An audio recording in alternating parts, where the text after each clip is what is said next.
Speaker Johnson, Vice President Vance, the First Lady of the United States, members of the United States Congress, thank you very much. And to my fellow citizens, America is back. 6 weeks ago, I stood beneath the dome of this Capitol and proclaimed the dawn of the golden age of America. From that moment on, it has been nothing but swift and unrelenting action to usher in the greatest and most successful era in the history of our country. We have accomplished more in 43 days than most administrations accomplished in 4 years or 8 years, and we are just getting started. I return to this chamber tonight to report that America's momentum is back, our spirit is back, our pride is back, our confidence is back, and the American dream is surging bigger and better than ever before. The American dream is unstoppable, and our country is on the verge of a comeback, the likes of which the world has never witnessed and perhaps will never witness again. There's never been anything like it. The presidential election of November 5th was a mandate like has not been seen in many decades. We won all 7 swing states, giving us an electoral college victory of 312 votes. We won the popular vote by big numbers and won counties in our country.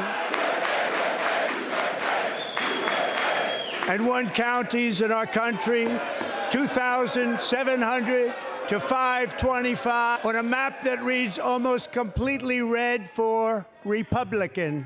Now, for the first time in modern history, more Americans believe that our country is headed in the right direction than the wrong direction. In fact, it's an astonishing record, 27-point swing, the most ever. Likewise, small business optimism saw its single largest one-month gain ever recorded, Mr. President, a 41-point jump. Members are directed to uphold and maintain decorum in the House and to cease any further disruptions. That's your warning. Members are engaging in willful and continuing breach of decorum, and the chair is prepared to direct the Sergeant-at-Arms to restore order to the joint session. Mr. Green, take your seat. Take your seat, sir. Take your seat. Finding that members continue to engage in willful and concerted disruption of proper decorum, the chair now directs the Sergeant-at-Arms to restore order, remove this gentleman from the chamber. Members are directed to uphold and maintain decorum in the House. Mr. President, you continue. Thank you. Over the past 6 weeks, I have signed nearly 100 executive orders and taken more than 400 executive actions, a record, restore common sense, safety, optimism, and wealth all across our wonderful land. The people elected me to do the job, and I'm doing it. In fact, it has been stated by many that the first month of our presidency, it's our presidency, is the most successful in the history of our nation, by many. And what makes it even more impressive is that, do you know who number 2 is? George Washington. How about that? I don't know about that list, but we'll take it. Within hours of taking the oath of office, I declared a national emergency on our southern border, and I deployed the U.S. military and Border Patrol to repel the invasion of our country. And what a job they've done. As a result, illegal border crossings last month were by far the lowest ever recorded, ever. They heard my words and they chose not to come. Much easier that way.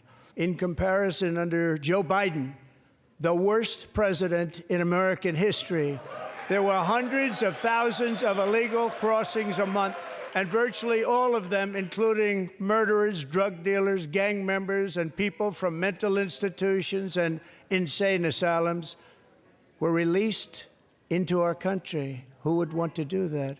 This is my 5th such speech to Congress. And once again, I look at the Democrats in front of me, and I realize there is absolutely nothing I can say to make them happy or to make them stand or smile or applaud. Nothing I can do. I could find a cure to the most devastating disease, a disease that would wipe out entire nations or announce the answers to the greatest economy in history or the stoppage of crime to the lowest levels ever recorded. And these people sitting right here will not clap, will not stand, and certainly will not cheer for these astronomical achievements. They won't do it, no matter what. Five times I've been up here. It's very sad, and it just shouldn't be this way. So Democrats sitting before me, for just this one night, why not join us in celebrating so many incredible wins for America? For the good of our nation, let's work together and let's truly make America great again. Every day my administration is fighting to deliver the change America needs to bring a future that America deserves, and we're doing it. This is a time for big dreams and bold action. Upon taking office, I imposed an immediate freeze on all federal hiring, a freeze on all new federal regulations, and a freeze on all foreign aid. I terminated the ridiculous Green New Scam. I withdrew from the unfair Paris Climate Accord, which was costing us trillions of dollars that other countries were not paying. I withdrew from the corrupt World Health Organization, and I also withdrew from the anti-American UN Human Rights Council. We ended all of Biden's environmental restrictions that were making our country far less safe and totally unaffordable. And importantly, we ended the last administration's insane electric vehicle mandate, saving our auto workers and companies from economic destruction. To unshackle our economy, I have directed that for every one new regulation, 10 old regulations must be eliminated, just like I did in my very successful first term. And in that first term, we set records on ending unnecessary rules and regulations like no other president had done before. We ordered all federal workers to return to the office. They will either show up for work in person or be removed from their job. And we have ended weaponized government where, as an example, a sitting president is allowed to viciously prosecute his political opponent, like me. How did that work out? Not too good. Not too good.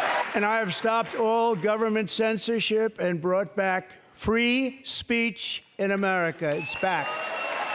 And 2 days ago, I signed an order making English the official language of the United States of America. I renamed the Gulf of Mexico the Gulf of America. And likewise, I renamed, for a great president, William McKinley, Mount McKinley again. Beautiful Alaska. We love Alaska. We've ended the tyranny of so-called diversity, equity, and inclusion policies all across the entire federal government and indeed the private sector and our military. And our country will be woke no longer. We believe that whether you are a doctor, an accountant, a lawyer, or an air traffic controller, you should be hired and promoted based on skill and competence, not race or gender. Very important. You should be hired based on merit. And the Supreme Court, in a brave and very powerful decision, has allowed us to do so. Thank you. Thank you very much. Thank you. We have removed the poison of critical race theory from our public schools, and I signed an order making it the official policy of the United States government that there are only two genders, male and female. I also signed an executive order to ban men from playing in women's sports. 3 years ago, Peyton McNabb was an all-star high school athlete, one of the best, preparing for a future in college sports. But when her girls' volleyball match was invaded by a male, he smashed the ball so hard in Peyton's face, causing traumatic brain injury, partially paralyzing her right side, and ending her athletic career. It was a shot like she's never seen before. She's never seen anything like it. Peyton is here tonight in the gallery, and Peyton, from now on, schools will kick the men off the girls' team, or they will lose all federal funding. And if you really want to see numbers, Just take a look at what happened in the women's boxing, weightlifting, track and field, swimming, or cycling, where a male recently finished a long-distance race 5 hours and 14 minutes ahead of a woman for a new record by 5 hours. Broke the record by 5 hours. It's demeaning for women, and it's very bad for our country. We're not going to put up with it any longer. What I have just described is only a small fraction of the common sense revolution that is now, because of us, sweeping the entire world. Common sense has become a common theme, and we will never go back. Never. Never going to let that happen.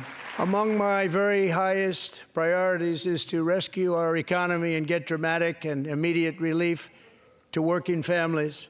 As you know, we inherited from the last administration an economic catastrophe and an inflation nightmare.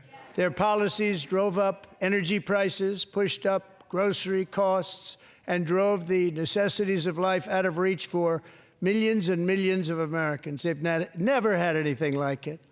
We suffered the worst inflation in 48 years, but perhaps even in the history of our country. They're not sure. As president, I'm fighting every day to reverse this damage and make America affordable again. Joe Biden especially let the price of eggs get out of control. The egg price is out of control, and we're working hard to get it back down. Secretary, do a good job on that. You inherited a total mess from the previous administration. Do a good job. A major focus of our fight to defeat inflation is rapidly reducing the cost of energy. The previous administration cut the number of new oil and gas leases by 95%, slowed pipeline construction to a halt, and closed more than 100 power plants. We are opening up many of those power plants right now. And frankly, we have never seen anything like it. That's why on my first day in office, I declared a national energy emergency. As you've heard me say many times, we have more liquid gold under our feet than any nation on earth, and by far. And now I fully authorize the most talented team ever assembled to go and get it. It's called Drill, Baby, Drill. My administration is also working on a gigantic natural gas pipeline in Alaska, among the largest in the world, where Japan, South Korea, and other nations want to be our partner with investments of trillions of dollars each. There's never been anything like that one. It will be truly spectacular. It's all set to go. The permitting is gotten. And later this week, I will also take historic action to dramatically expand production of critical minerals and rare earths here in the USA.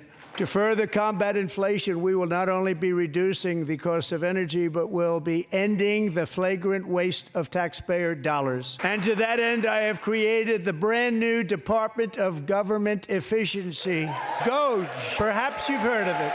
Perhaps. Which is headed by Elon Musk, who is in the gallery tonight. Thank you, Elon. He's working very hard. He didn't need this. He didn't need this. Thank you very much. We appreciate it. Everybody here, even this side, appreciates it, I believe. They just don't want to admit that. Just listen to some of the appalling waste we have already identified.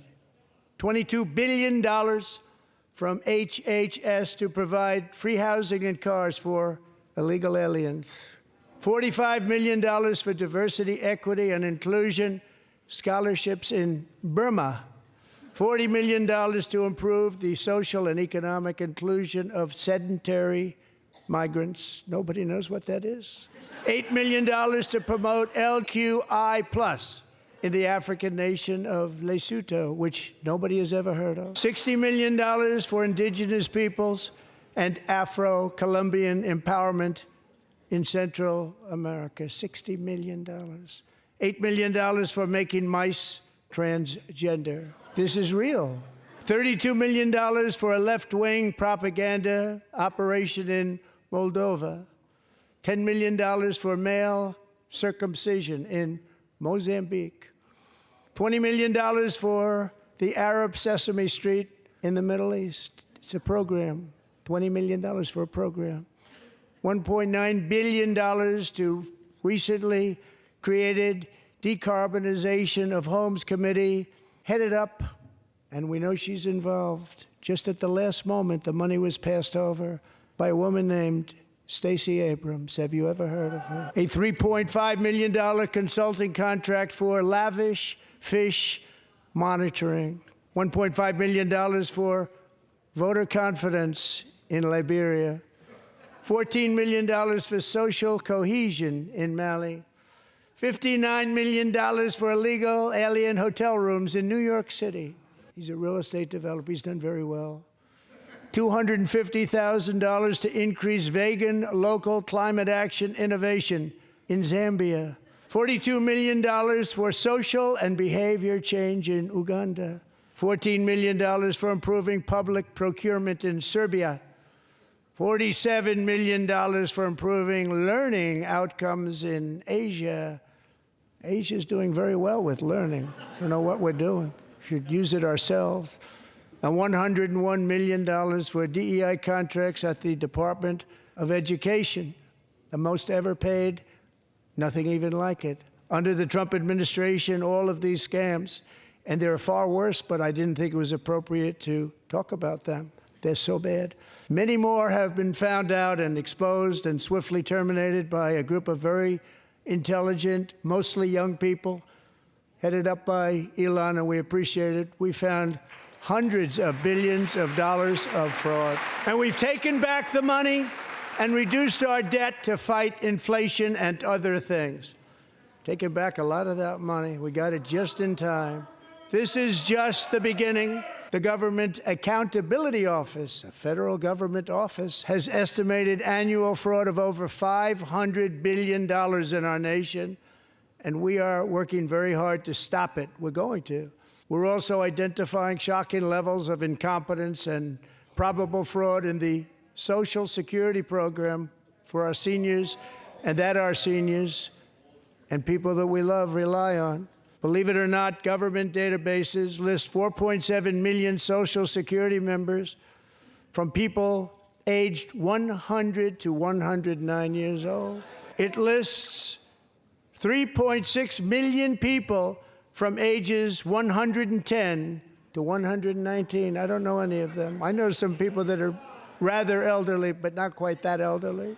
3.47 million people from ages 120 to 129. 3.9 million people from ages 130 to 139. 3.5 million people from ages 140 to 149. And money is being paid to many of them, and we're searching right now. In fact, Pam, good luck. Good luck. You're going to find it. But a lot of money is paid out to people because it just keeps getting paid, and nobody does, and it really hurts Social Security and hurts our country. 1.3 million people from ages 150 to 159, and over 130,000 people, according to the Social Security databases, are age over 160 years old. We have a healthier country than I thought, Bobby, including, to finish, 1,039 people between the ages of 220 and 229, person between the age of 240 and 249, and one person is listed at 360 years of age, more than 100 years older than our country. But we're going to find out where that money's going, and it's not going to be pretty. By slashing all of the fraud, waste, and theft we can find, we will defeat inflation, bring down mortgage rates, lower car payments and grocery prices, protect our seniors, and put more money in the pockets of American families. And today, interest rates took a beautiful drop, big, beautiful drop. It's about time. And in the near future, I want to do what has not been done in 24 years, balance the federal budget. We're going to balance it. With that goal in mind, we have developed in great detail what we are calling the Gold Card, which goes on sale very, very soon. For $5 million, We will allow the most successful job-creating people from all over the world to buy a path to U.S. citizenship. It's like the green card, but better and more sophisticated. And these people will have to pay tax in our country. They won't have to pay tax from where they came. The money that they've made, you wouldn't want to do that, but they have to pay tax, create jobs. They'll also be taking people out of colleges and paying for them so that we can keep them in our country instead of having them being forced out. Number one, at the top school, as an example, being forced out and not being allowed to stay and create tremendous numbers of jobs and great success for a company out there. So while we take out the criminals, killers, traffickers, and child predators who are allowed to enter our country under the open border policy of these people, the Democrats, the Biden administration, the open border insane policies that you've allowed to destroy our country, we will now bring in brilliant, hardworking, job-creating people. They're going to pay a lot of money, and we're going to reduce our debt with that money. Americans have given us a mandate for bold and profound change. For nearly 100 years, the federal bureaucracy has grown until it has crushed our freedoms, ballooned our deficits, and held back America's potential in every possible way. The nation founded by pioneers and risk-takers now drowns under millions and millions of pages of regulations and debt. Approvals that should take 10 days to get instead take 10 years, 15 years, and even 20 years before you're rejected. Meanwhile, we have hundreds of thousands of federal workers who have not been showing up to work. My administration will reclaim power from this unaccountable bureaucracy, and we will restore true democracy to America again. And any federal bureaucrat who resists this change will be removed from office immediately, because we are draining the swamp. It's very simple. And the days of rule by unelected bureaucrats are over. And the next phase of our plan to deliver the greatest economy in history is for this Congress to pass tax cuts for everybody. They're in there. They're waiting for you to vote. And I'm sure that the people on my right, I don't mean the Republican right, but my right here, I'm sure you're going to vote for those tax cuts, because otherwise I don't believe the people will ever vote you into office. So I'm doing you a big favor by telling you that. But I know this group is going to be voting for the tax. It's a very, very big part of our plan. We had tremendous success in our first term with it. A very big part of our plan. We're seeking permanent income tax cuts all across the board. And to get urgently needed relief to Americans hit especially hard by inflation, I'm calling for no tax on tips, no tax on overtime, and no tax on Social Security benefits for our great seniors. And I also want to make interest payments on car loans tax deductible, but only if the car is made in America. And by the way, we're going to have growth in the auto industry like nobody's ever seen. Plants are opening up all over the place. Deals are being made. Never seen. That's a combination of the election win and tariffs. It's a beautiful word, isn't it? That, along with our other policies, will allow our auto industry to absolutely boom. It's going to boom. Spoke to the majors today, all three, the top people, and they're so excited. In fact, already numerous car companies have announced that they will be building massive automobile plants in America, with Honda just announcing a new plant in Indiana, one of the largest anywhere in the world.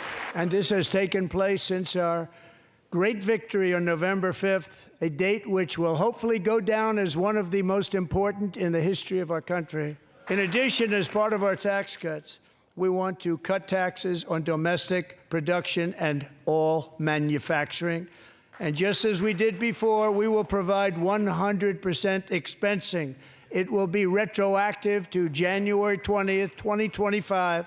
And it was one of the main reasons why our tax cuts were so successful in our first term, giving us the most successful economy in the history of our country. First term. We had a great first term. If you don't make your product in America, however, under the Trump administration, you will pay a tariff, and in some cases, a rather large one.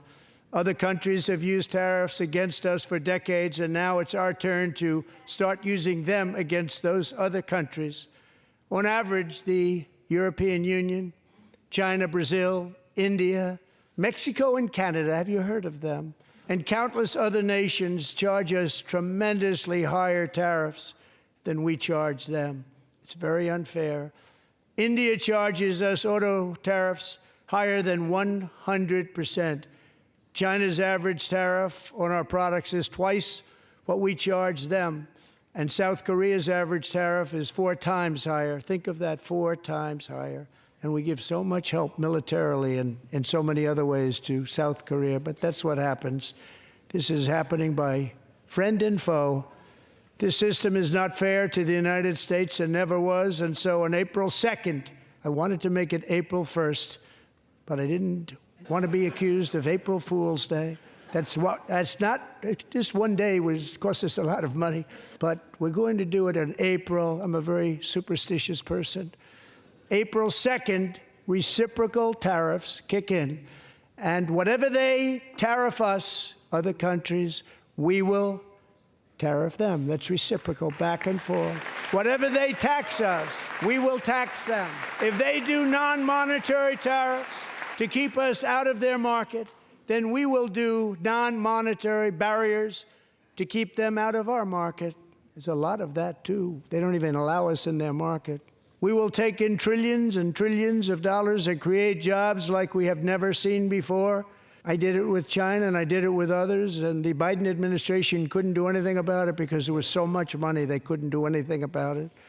We have been ripped off for decades by nearly every country on earth, and we will not let that happen any longer.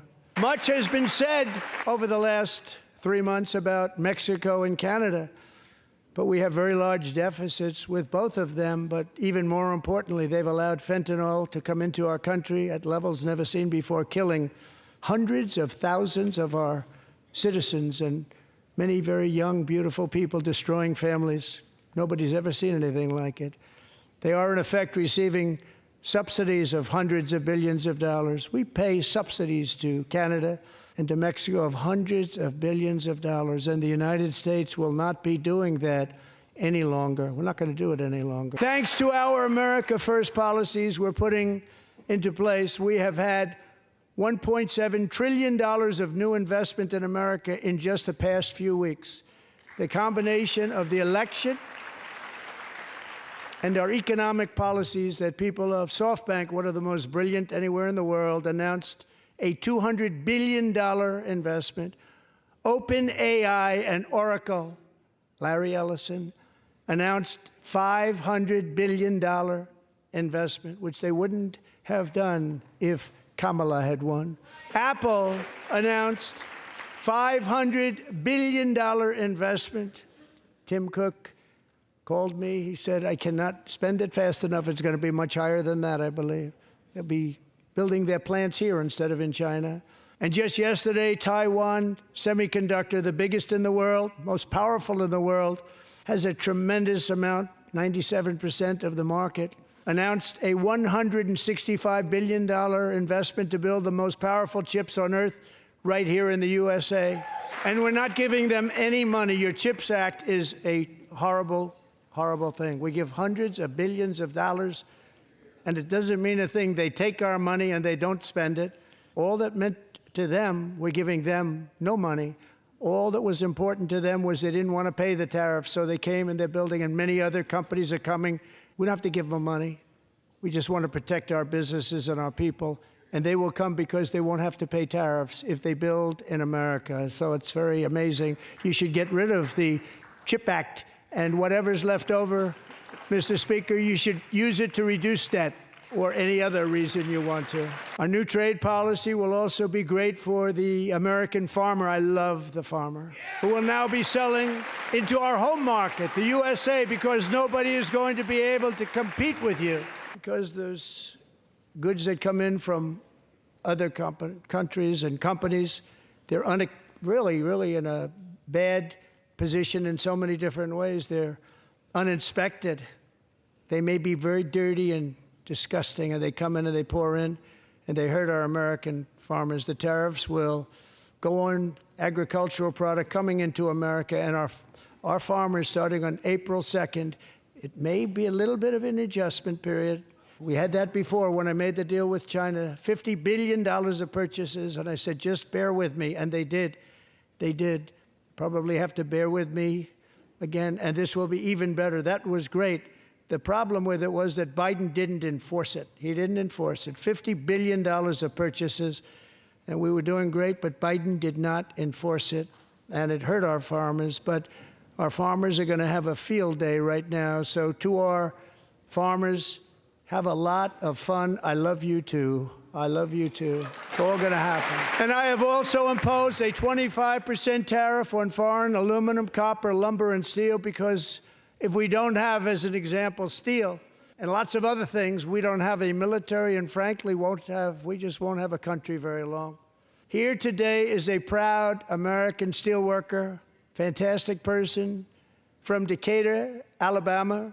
Jeff Denard has been working at the same steel plant for 27 years in a job that has allowed him to serve as the captain of his local volunteer fire department, raise 7 children with his beautiful wife, Nicole, and over the years provide a loving home for more than 40 foster children. So great, Jeff. Thank you, Jeff. Thank you, Jeff. Stories like Jeff's remind us that tariffs are not just about protecting American jobs. They're about protecting the soul of our country. Tariffs are about making America rich again and making America great again, and it's happening, and it will happen rather quickly. There'll be a little disturbance, but we're okay with that. It won't be much. No, you're not. Oh. And look where Biden took us, very low, the lowest we've ever been. Jeff, I want to thank you very much, and I also want to recognize another person who has devoted herself to foster care community. She works so hard on it. A very loving person, our magnificent First Lady of the United States. Melania's work has yielded incredible results, helping prepare our nation's future leaders as they enter the workforce. Our First Lady is joined by 2 impressive young women, very impressive. Haley Ferguson, who benefited from the First Lady's Fostering the Future initiative and is poised to complete her education and become a teacher. And Elliston Berry, who became a victim of an illicit deepfake image produced by a peer. With Elliston's help, the Senate just passed the Take It Down Act, and this is so important. Thank you very much, John. John Thune, thank you. Stand up, John. Thank you, John. Thank you all very much. Thank you. And thank you to John Thune and the Senate. Great job. To criminalize the publication of such images online is terrible, terrible thing. And once it passes the House, I look forward to signing that bill into law. Thank you. And I'm going to use that bill for myself, too, if you don't mind. Because nobody gets treated worse than I do online. Nobody. That's great. Thank you very much to the Senate. Thank you. But if we truly care about protecting Americans' children, no step is more crucial than securing America's borders. Over the past 4 years, 21 million people poured into the United States. Many of them were murderers, human traffickers, gang members, and other criminals from the streets of dangerous cities all throughout the world. Because of Joe Biden's insane and very dangerous open border policies, they are now strongly embedded in our country, but we are getting them out and getting them out fast. And I want to thank Tom Homan and Christy. I want to thank you and Paul of Border Patrol. I want to thank you. What a job they've all done, everybody. Border Patrol, ICE, law enforcement in general is incredible. We have to take care of our law enforcement. Have to. Last year, a brilliant 22-year-old nursing student named Laken Riley, the best in her class, admired by everybody, went out for a jog on the campus of the University of Georgia. That morning, Laken was viciously attacked, assaulted, beaten, brutalized, and horrifically murdered. Laken was stolen from us by a savage illegal alien gang member who was arrested while trespassing across Biden's open southern border and then set loose into the United States under the heartless policies of that failed administration. It was indeed a failed administration. He had then been arrested and released in a Democrat-run sanctuary city, a disaster, before ending the life of this beautiful young angel. With us this evening are Lakin's beloved mother, Allison, and her sister, Lauren. Last year, I told Lakin's grieving parents that we would ensure their daughter would not have died in vain. That's why the very first bill I signed into law as your 47th president mandates the detention of all dangerous criminal aliens who threaten public safety. It's a very strong, powerful act. It's called the Laken-Riley Act. So Allison and Lauren, America will never, ever forget our beautiful Laken Hope Riley. Thank you very much. Since taking office, my administration has launched the most sweeping border and immigration crackdown in American history, and we quickly achieved the lowest numbers of illegal border crossers ever recorded. Thank you. The media and our friends in the Democrat Party kept saying we needed new legislation. We must have legislation to secure the border.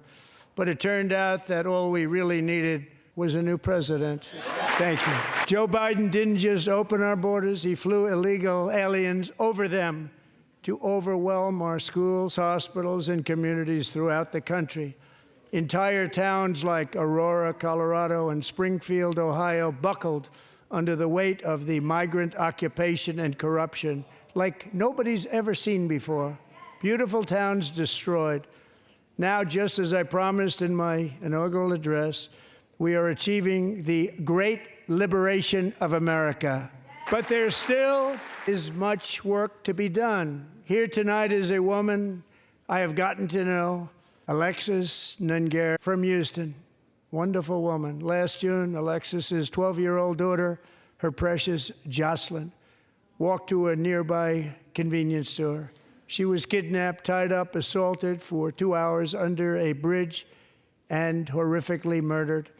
Arrested and charged with this heinous crime are 2 illegal alien monsters from Venezuela, released into America by the last administration through their ridiculous open border.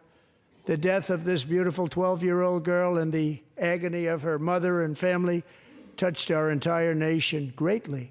Alexis, I promised that we would always remember your daughter, your magnificent daughter, and earlier tonight I signed an order keeping my word to you. One thing I have learned about Jocelyn is that she loved animals so much. She loved nature. Across Galveston Bay, from where Jocelyn lived in Easton, you will find a magnificent national wildlife refuge, a pristine, peaceful, 34,000-acre sanctuary for all of God's creatures on the edge of the Gulf of America.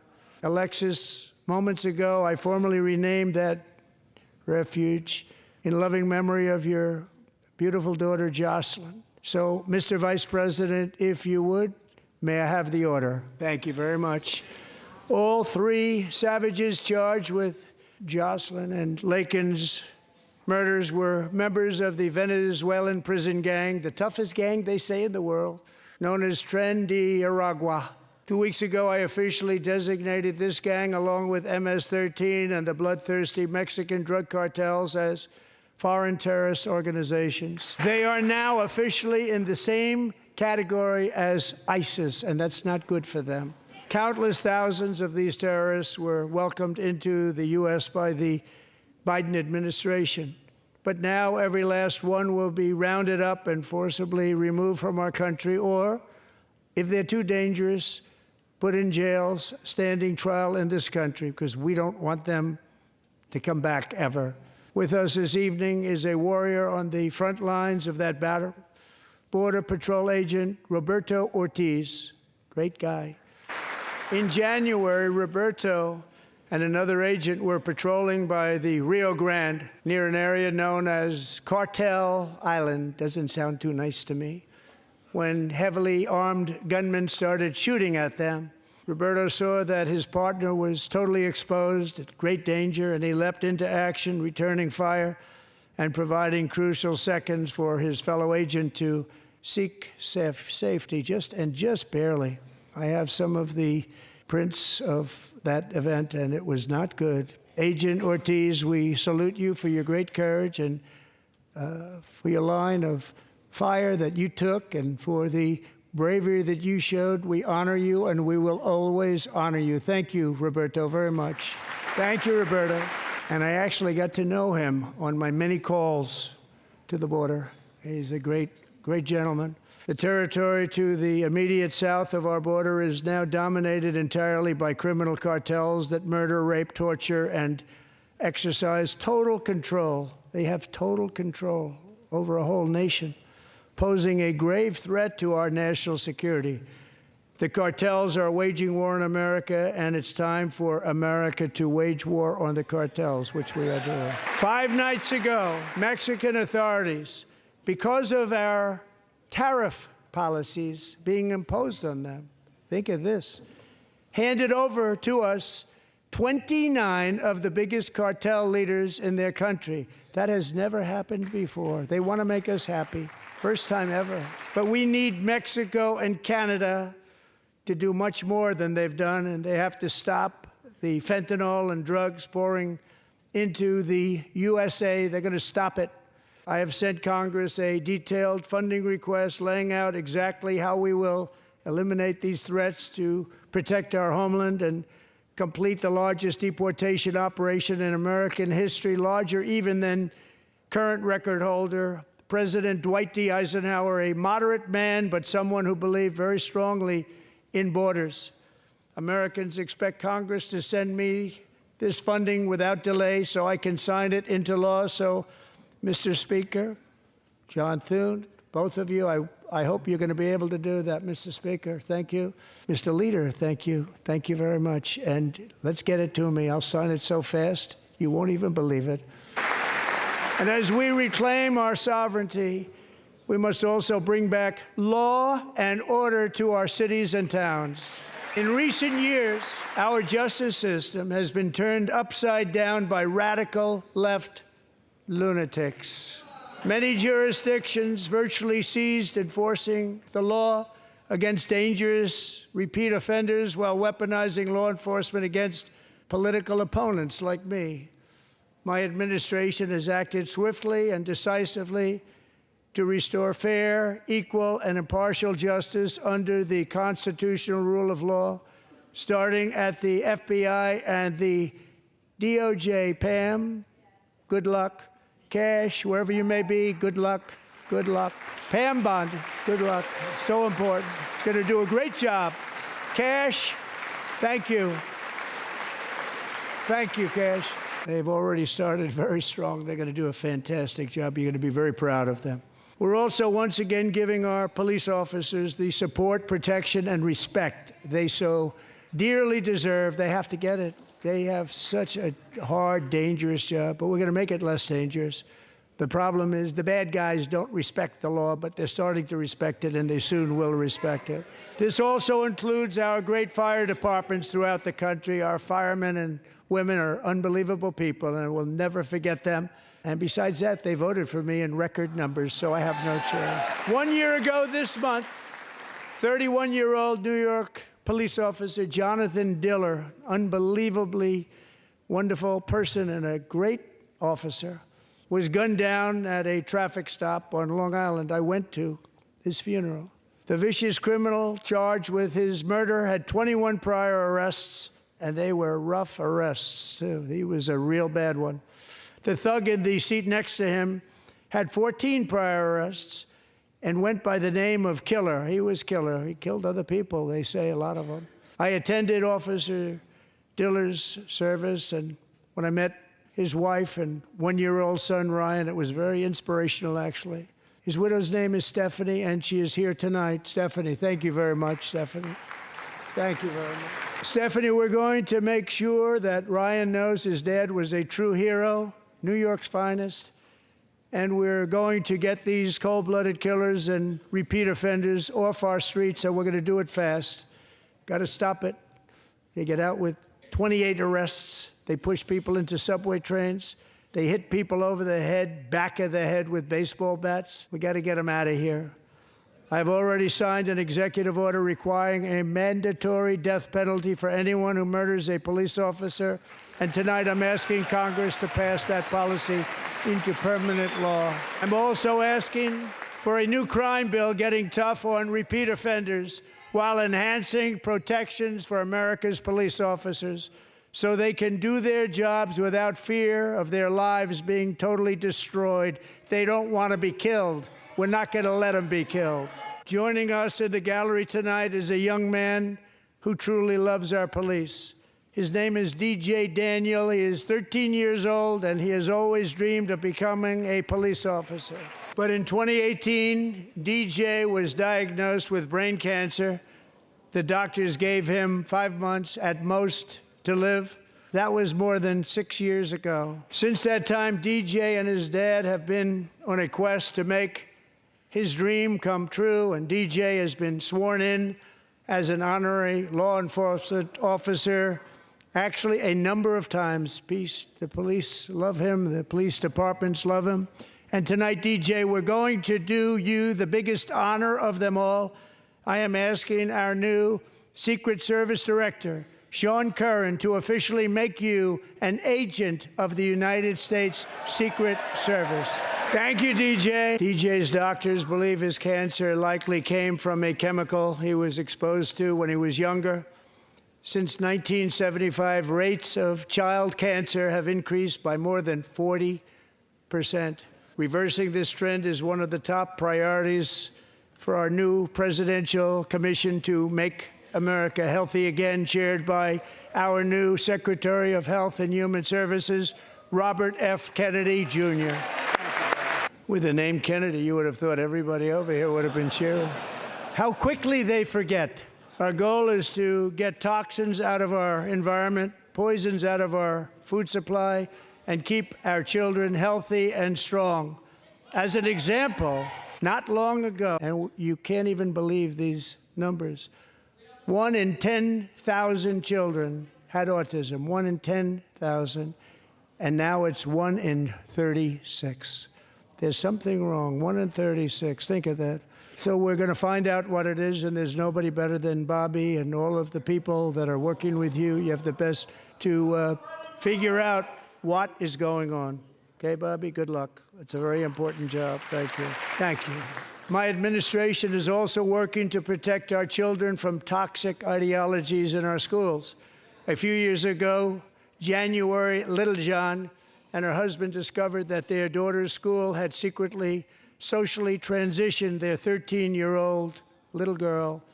Teachers and administrators conspired to deceive January and her husband while encouraging her daughter to use a new name and pronouns. They, them pronoun, actually, all without telling January, who is here tonight and is now a courageous advocate against this form of child abuse. January, thank you. Thank you. Thank you very much. Thank you.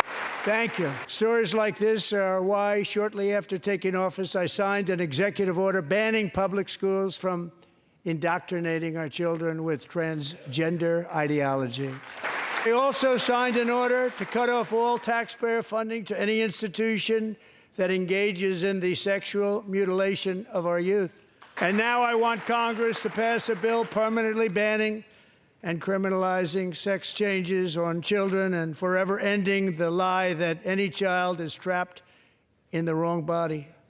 This is a big lie.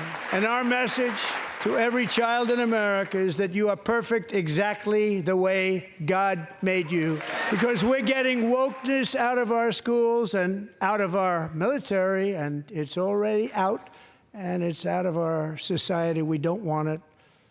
Wokeness is trouble. Wokeness is bad. It's gone. It's gone. And we feel so much better for it, don't we? Don't we feel better? Our service members won't be activists and ideologues. They will be fighters and warriors. They will fight for our country. And Pete, congratulations. Secretary of Defense, congratulations. And he's not big into the woke movement, I can tell you. I know him well. I am pleased to report that in January, the U.S. Army had its single best recruiting month in 15 years, and that all armed services are having among the best recruiting results ever in the history of our services. What a difference. And you know, it was just a few months ago where the results were exactly the opposite. We couldn't recruit anywhere. We couldn't recruit. Now we're having the best results just about that we've ever had. What a tremendous turnaround. It's really a beautiful thing to see. People love our country again. It's very simple. They love our country, and they love being in our military again. So it's a great thing, and thank you very much. Great job. Thank you. We're joined tonight by a young man, Jason Hartley, who knows the weight of that call of duty. Jason's father, grandfather, and great-grandfather all wore the uniform. Jason tragically lost his dad, who was also a Los Angeles County Sheriff's deputy when he was just a boy, and now he wants to carry on the family legacy of service. Jason is a senior in high school, a 6-letter varsity athlete, a really good athlete, they say, a brilliant student with a 4.46, that's good, GPA. And his greatest dream is to attend the U.S. Military Academy at West Point. And Jason, that's a very big deal getting in. That's a hard one to get into. But I'm pleased to inform you that your application has been accepted. You will soon be joining the Corps of Cadets. Thank you. Jason, you're going to be on the long gray line, Jason. As Commander-in-Chief, my focus is on building the most powerful military of the future. As a first step, I'm asking Congress to fund a state-of-the-art Golden Dome missile defense shield to protect our homeland, all made in the USA. And Ronald Reagan wanted to do it long ago, but the technology just wasn't there, not even close. But now we have the technology. It's incredible, actually. And other places, they have it. Israel has it. Other places have it. And the United States should have it too, right, Tim, right? They should have it too, so I want to thank you. But it's a very, very important. This is a very dangerous world. We should have it. We want to be protected, and we're going to protect our citizens like never before. To boost our defense industrial base, we are also going to resurrect the American shipbuilding industry, including commercial shipbuilding and military shipbuilding. And for that purpose, I am announcing tonight that we will create a new Office of Shipbuilding in the White House and offer special tax incentives to bring this industry home to America where it belongs. We used to make so many ships. We don't make them anymore very much, but we're going to make them very fast, very soon. It will have a huge impact. To further enhance our national security, my administration will be reclaiming the Panama Canal, and we've already started doing it. Just today, a large American company announced they are buying both ports around the Panama Canal and lots of other things having to do with the Panama Canal and a couple of other canals. The Panama Canal was built by Americans for Americans, not for others, but others could use it. But it was built at tremendous cost of American blood and treasure. 38,000 workers died building the Panama Canal. They died of malaria. They died of snake bites and mosquitoes. Not a nice place to work. They paid them very highly to go there, knowing there was a 25% chance that they would die. The most expensive project also that was ever built in our country's history, if you bring it up to modern day costs. It was given away by the Carter administration for $1, but that agreement has been violated very severely. We didn't give it to China. We gave it to Panama, and we're taking it back. And we have Marco Rubio in charge. Good luck, Marco. Now, we know who to blame if anything goes wrong. Marco's been amazing, and he's going to do a great job. Think of it. He got 100 votes. You know, he was approved with actually 99, but the 100th was this gentleman, and I feel very certain. So let's assume he got 100 votes. And I'm either very, very happy about that or I'm very concerned about it. But he's already proven. I mean, he's a great gentleman. He's respected by everybody, and we appreciate you voting for Marco. He's going to do a fantastic job. Thank you. Thank you. He's doing a great job. Great job. And I also have a message tonight for the incredible people of Greenland. We strongly support your right to determine your own future. And if you choose, we welcome you into the United States of America. We need Greenland for national security and even international security, and we're working with everybody involved to try and get it. But we need it really for international world security, and I think we're going to get it. One way or the other, we're going to get it. We will keep you safe. We will make you rich, and together we will take Greenland to heights like you have never thought possible before. It's a very small population, but very, very large piece of land and very, very important for military security. America is once again standing strong against the forces of radical Islamic terrorism. 3.5 years ago, ISIS terrorists killed 13 American service members and countless others in the Abbey Gate bombing during the disastrous and incompetent withdrawal from Afghanistan. Not that they were withdrawing, it was the way they withdrew. Perhaps the most embarrassing moment in the history of our country. Tonight, I am pleased to announce that we have just apprehended the top terrorist responsible for that atrocity, and he is right now on his way here to face the swift sword of American justice. And I want to thank especially the government of Pakistan for helping arrest this monster. This was a very momentous day for those 13 families who I actually got to know very well, most of them, whose children were murdered, and the many people that were so badly, over 42 people, so badly injured on that fateful day in Afghanistan. What a horrible day. Such incompetence was shown that when Putin saw what happened, I guess he said, wow, maybe this is my chance. That's how bad it was. Should have never happened. Grossly incompetent people. I spoke to many of the parents and loved ones, and they're all in our hearts tonight. Just spoke to them on the phone. We had a big call.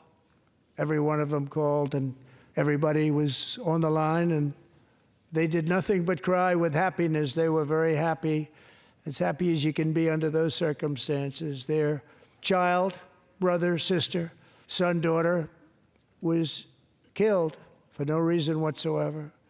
In the Middle East, we're bringing back our hostages from Gaza. In my first term, we achieved one of the most groundbreaking peace agreements in generations, the Abraham Accords. And now we're going to build on that foundation to create a more peaceful and prosperous future for the entire region. A lot of things are happening in the Middle East. People have been talking about that so much lately with everything going on with Ukraine and Russia. But a lot of things are happening in the Middle East. It's a rough neighborhood, actually. I'm also working tirelessly to end the savage conflict in Ukraine. Millions of Ukrainians and Russians have been needlessly killed or wounded in this horrific and brutal conflict with no end in sight. The United States has sent hundreds of billions of dollars to support Ukraine's defense with no security, with no anything. Do you want to keep it going for another 5 years?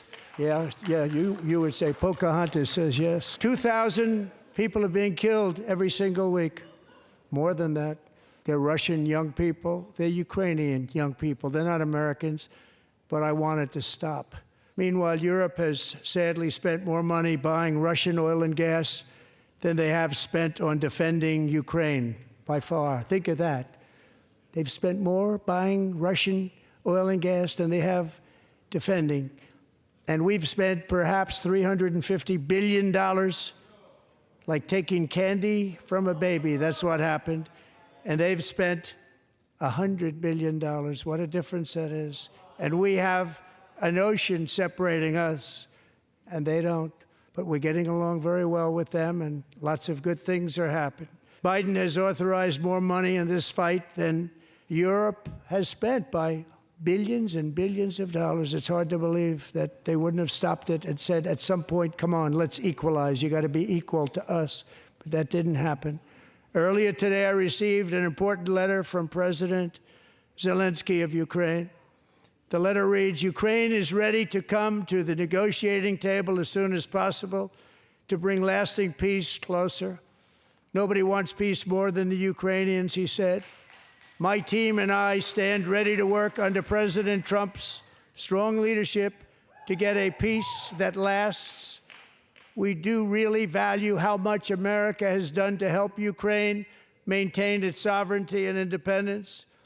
Regarding the agreement on minerals and security, Ukraine is ready to sign it at any time that is convenient for you. I appreciate that he sent this letter, just got it a little while ago. Simultaneously, we've had serious discussions with Russia and have received strong signals that they are ready for peace. Wouldn't that be beautiful? Wouldn't that be beautiful? Wouldn't that be beautiful? It's time to stop this madness. It's time to halt the killing. It's time to end the senseless war. If you want to end wars, you have to talk to both sides. Nearly 4 years ago, amid rising tensions, a history teacher named Mark Fogel was detained in Russia and sentenced to 14 years in a penal colony. Rough stuff. The previous administration barely lifted a finger to help him. They knew he was innocent, but they had no idea where to begin. But last summer, I promised his 95-year-old mother that we would bring her boy safely back home. After 22 days in office, I did just that, and they are here tonight. To Mark and his great mom, we are delighted to have you safe and sound and with us. As fate would have it, Mark Fogel was born in a small rural town in Butler, Pennsylvania. Have you heard of it? Where his mother has lived for the past 78 years. I just happened to go there last July 13th for a rally. That was not pleasant. And that is where I met his beautiful mom right before I walked onto that stage. And I told her I would not forget what she said about her son. And I never did I? Never forgot. Less than 10 minutes later, at that same rally, gunfire rang out, and a sick and deranged assassin unloaded 8 bullets from his sniper's perch into a crowd of many thousands of people. My life was saved by a fraction of an inch, but some were not so lucky. Corey Comparator was a firefighter, a veteran, a Christian, a husband, a devoted father, and above all, a protector. When the sound of gunshots pierced the air, it was a horrible sound. Corey knew instantly what it was and what to do. He threw himself on top of his wife and daughters and shielded them from the bullets with his own body. Corey was hit really hard. You know the story from there. He sacrificed his life to save theirs. 2 others, very fine people, were also seriously hit, but thankfully, with the help of 2 great country doctors, we thought they were gone and they were saved. So those doctors had great talent. We're joined by Corey's wife, Helen, who was his high school sweetheart, and their 2 beloved daughters, Allison and Kaylee. Thank you. To Helen, Allison, and Kaylee, Corey is looking down on his 3 beautiful ladies right now, and he is cheering you on. He loves you. He is cheering you on. Corey was taken from us much too soon, but his destiny was to leave us all with a shining example of the selfless devotion of a true American patriot. It was love like Corey's that built our country, and it's love like Corey's that is going to make our country more majestic than ever before. I believe that my life was saved that day in Butler for a very good reason. I was saved by God to make America great again. I believe that. Thank you. Thank you. Thank you very much. From the patriots of Lexington and Concord to the heroes of Gettysburg and Normandy, from the warriors who crossed the Delaware to the trailblazers who climbed the Rockies, and from the legends who soared at Kitty Hawk to the astronauts who touched the moon, Americans have always been the people who defied all odds, transcended all dangers, made the most extraordinary sacrifices, and did whatever it took to defend our children, our country, and our freedom. And as we have seen in this chamber tonight, that same strength, faith, love, and spirit is still alive and thriving in the hearts of the American people.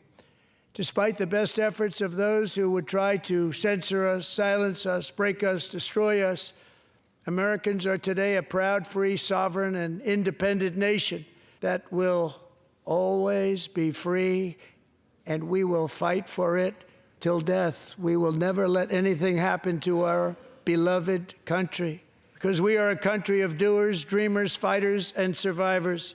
Our ancestors crossed a vast ocean, strode into the unknown wilderness, and carved their fortunes from the rock and soil of a perilous and very dangerous frontier.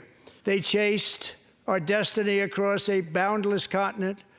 They built the railroads, laid the highways, and graced the world with American marvels like the Empire State Building, the mighty Hoover Dam, and the towering Golden Gate Bridge. They lit the world with electricity, broke free of the force of gravity, fired up the engines of American industry, vanquished the communists, fascists, and Marxists all over the world, and gave us countless modern wonders sculptured out of iron, glass, and steel. We stand on the shoulders of these pioneers who won and built the modern age, these workers who poured their sweat into the skylines of our cities, these warriors who shed their blood on fields of battle and gave everything they had for our rights and for our freedom. Now it is our time to take up the righteous cause of American liberty. And it is our turn to take America's destiny into our own hands and begin the most thrilling days in the history of our country. This will be our greatest era. With God's help, over the next 4 years, we are going to lead this nation even higher, and we are going to forge the freest, most advanced, most dynamic, and most dominant civilization ever to exist on the face of this earth. We are going to create the highest quality of life, build the safest and wealthiest and healthiest and most vital communities anywhere in the world. We are going to conquer the vast frontiers of science, and we are going to lead humanity into space and plant the American flag on the planet Mars and even far beyond. And through it all, we are going to rediscover the unstoppable power of the American spirit. And we are going to renew unlimited promise of the American dream. Every single day, we will stand up and we will fight, fight, fight for the country our citizens believe in and for the country our people deserve. My fellow Americans, get ready for an incredible future, because the golden age of America has only just begun. It will be like nothing that has ever been seen before. Thank you, God bless you, and God bless America.